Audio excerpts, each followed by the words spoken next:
ಅದಾನಿ ಅನ್ನುವ ಹೆಸರು ಹೇಳಿದ ಕೂಡಲೇ ನಮ್ಮ ಕಣ್ಣ ಮುಂದೆ ಬರುವಂತಹದ್ದು ಒಬ್ಬ ದೊಡ್ಡ ಉದ್ಯಮಿ ಮತ್ತು ಆತನ ಉದ್ಯಮದ ವಿಸ್ತರಣೆಗೆ ಅನುಕೂಲ ಮಾಡಿಕೊಡಲು ನರೇಂದ್ರ ಮೋದಿ ಅವರು ಜೊತೆಯಾಗಿ ನಿಂತಿದ್ದಾರೆ ಅಂತ.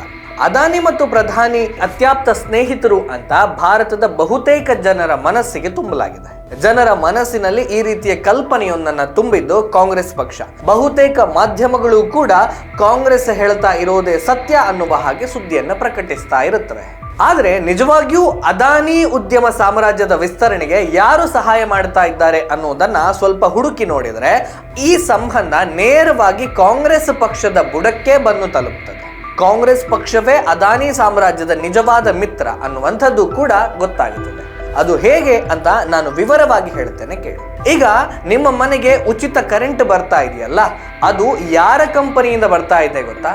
ಅದಾನಿಯ ಕಂಪನಿಯಿಂದ. ಆದ್ರೆ ಅದಾನಿ ಕಂಪನಿ ನಿಮಗೆ ಉಚಿತವಾಗಿ ಕರೆಂಟ್ ಸಪ್ಲೈ ಮಾಡ್ತಾ ಇಲ್ಲ. ರಾಜ್ಯ ಕಾಂಗ್ರೆಸ್ ಸರ್ಕಾರ ಅದಾನಿ ಕಂಪನಿಗೆ ದುಡ್ಡು ಕೊಟ್ಟು ಖರೀದಿ ಮಾಡಿ ಅದನ್ನ ನಿಮ್ಮ ಮನೆಗೆ ಉಚಿತವಾಗಿ ಪೂರೈಕೆ ಮಾಡ್ತಾ ಇದೆ. ಒಂದರ್ಥದಲ್ಲಿ ಹೇಳೋದಾದ್ರೆ, ನೀವು ನಿಮ್ಮ ಮನೆಯ ಬೆಡ್ರೂಮಿನಲ್ಲಿ ಫ್ಯಾನ್ ಆನ್ ಮಾಡಿದ್ರೆ ಅದಾನಿಯ ಜೇಬಿಗೆ ದುಡ್ಡು ಹೋಗುತ್ತೆ. ಅಡುಗೆ ಮನೆಯಲ್ಲಿ ಮಿಕ್ಸಿ ಆನ್ ಮಾಡಿದ್ರೆ ಅದಾನಿಯ ಜೇಬಿಗೆ ದುಡ್ಡು ಹೋಗುತ್ತೆ. ಬಾತ್ರೂಮ್ನಲ್ಲಿ ಗೀಸರ್ ಆನ್ ಮಾಡಿದ್ರೆ ಅದಾನಿಯ ಜೇಬಿಗೆ ದುಡ್ಡು ಹೋಗುತ್ತೆ. ನೀವು ನಿಮ್ಮ ಮೊಬೈಲ್ ಚಾರ್ಜಿಗೆ ಹಾಕಿದ್ರು ಕೂಡ ಅದಾನಿಯ ಜೇಬಿಗೆ ದುಡ್ಡು ಹೋಗುತ್ತೆ. ಹೀಗೆ ನಿಮ್ಮ ಮನೆಯಲ್ಲಿ ನೀವು ಏನೇ ಮಾಡಿದ್ರು ಒಂದಿಷ್ಟು ಹಣ ಅದಾನಿಯ ಜೇಬಿಗೆ ಸೇರೋ ಹಾಗೆ ಮಾಡಿದ್ಯಾರು ಗೊತ್ತಾ? ಇದೇ ಕಾಂಗ್ರೆಸ್ ಪಕ್ಷದ ಸರ್ಕಾರ. ಇದೆಲ್ಲ ಹೇಗೆ ಅಂತ ತಿಳಿದುಕೊಳ್ಬೇಕು ಅಂದ್ರೆ ನಾವು 10-11 ವರ್ಷ ಹಿಂದಕ್ಕೆ ಹೋಗ್ಬೇಕು. ಅದು 2015ರ ಸಮಯ. ಆಗ ಕೂಡ ರಾಜ್ಯದಲ್ಲಿ ಕಾಂಗ್ರೆಸ್ ಸರ್ಕಾರವೇ ಇತ್ತು. ಮುಖ್ಯಮಂತ್ರಿಗಳಾಗಿ ಸಿದ್ದರಾಮಯ್ಯನವರೇ ಇದ್ದರು. ಇಂಧನ ಸಚಿವರಾಗಿ ಈಗಿನ ಮುಖ್ಯಮಂತ್ರಿಗಳಾಗಿರುವಂತಹ DK Shivakumar ಅವರಿದ್ರು.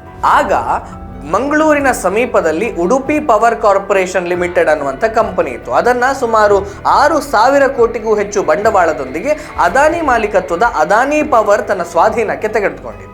Udupi power corporation ಕಂಪನಿಯನ್ನ ಅದಾನಿ ಕಂಪನಿಯ ತಕ್ಕೆಗೆ ತೆಗೆದುಕೊಳ್ಳುವ ಆ ಇಡೀ ಸ್ವಾಧೀನ ಪ್ರಕ್ರಿಯೆಗೆ ಸಂಪೂರ್ಣ ಸಹಕಾರ ಮತ್ತು ಕಾನೂನಾತ್ಮಕ ಅನುಮತಿಗಳನ್ನು ನೀಡಿದ್ದು ಇದೇ ಕಾಂಗ್ರೆಸ್ ಪಕ್ಷದ ಸರ್ಕಾರ ಮತ್ತು ಅಂದಿನ ಮುಖ್ಯಮಂತ್ರಿ ಸಿದ್ದರಾಮಯ್ಯ ಹಾಗೂ ಆಗಿನ ಇಂಧನ ಸಚಿವರಾಗಿದ್ದ DK ಶಿವಕುಮಾರ್ ಅವರು. ಕೇವಲ ಅಷ್ಟೇ ಅಲ್ಲ, DK ಶಿವಕುಮಾರ್ ಅವರ ನೇತೃತ್ವದ ನಿಯೋಗ ಅದಾನಿಯವರ ಪವರ್ ಪ್ಲಾಂಟ್ಗಳಿಗೆ ಭೇಟಿ ಕೊಟ್ಟು ಕೂಡ ಬಂದಿತ್ತು. ವಿದ್ಯುತ್ ಖರೀದಿ ಒಪ್ಪಂದದ ಬಗ್ಗೆ ಅದಾನಿ ಪವರ್ ಲಿಮಿಟೆಡ್ನ ಮ್ಯಾನೇಜಿಂಗ್ ಡೈರೆಕ್ಟರ್ ರಾಜೇಶ್ ಅದಾನಿ ಅವರ ಜೊತೆಗೆ ಸಿದ್ದರಾಮಯ್ಯ ಅವರೇ ಖುದ್ದಾಗಿ ಮಾತುಕತೆಯನ್ನು ನಡೆಸಿದ್ರು.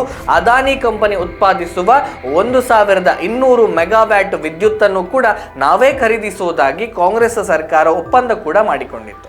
ಈ ಒಪ್ಪಂದದ ನಂತರ ಕೂಡ ಕಾಂಗ್ರೆಸ್ ಸರ್ಕಾರದ ಅದಾನಿ ಪ್ರೇಮ ನಿಂತು ಹೋಗಲಿಲ್ಲ. ಬೆಂಗಳೂರಿನ ಪ್ಯಾಲೇಸ್ ಗ್ರೌಂಡ್ ನಲ್ಲಿ ನಡೆದಂತಹ ಅದ್ದೂರಿ ಸಮಾರಂಭದಲ್ಲಿ ಸ್ವತಃ ಸಿದ್ದರಾಮಯ್ಯನವರೇ ಕರ್ನಾಟಕ ಸರ್ಕಾರದ ವತಿಯಿಂದ ನೀಡುವಂತಹ ಪವರ್ ಅವಾರ್ಡ್ 2017 ಅನ್ನುವಂತಹ ಪ್ರಶಸ್ತಿಯನ್ನ ಅದಾನಿ ಕಂಪನಿಯ CEO ಅವರಿಗೆ ನೀಡಿ ಸನ್ಮಾನ ಕೂಡ ಮಾಡಿದರು. ಕಾಕ ಪಾಟೀಲ್ ಮನೆಗೂ ಅದಾನಿ ಕರೆಂಟ್, ಮಾದೇವಪ್ಪನ ಮನೆಗೂ ಅದಾನಿ ಕರೆಂಟ್ ಸಿಗೋ ಹಾಗೆ ಮಾಡಿ ಅದಾನಿಯ ಉದ್ಯಮ ಸಾಮ್ರಾಜ್ಯವನ್ನ ಬೆಳೆಸ್ತಾ ಇರೋದು ಕಾಂಗ್ರೆಸ್ ಪಕ್ಷದ ಸರ್ಕಾರ. ಆದರೆ ದೂರೋದು ಮಾತ್ರ ನರೇಂದ್ರ ಮೋದಿ ಅವರನ್ನ. ಹೇಗಿದೆ ನೋಡಿ ಹಿಪೋಕ್ರಸಿ.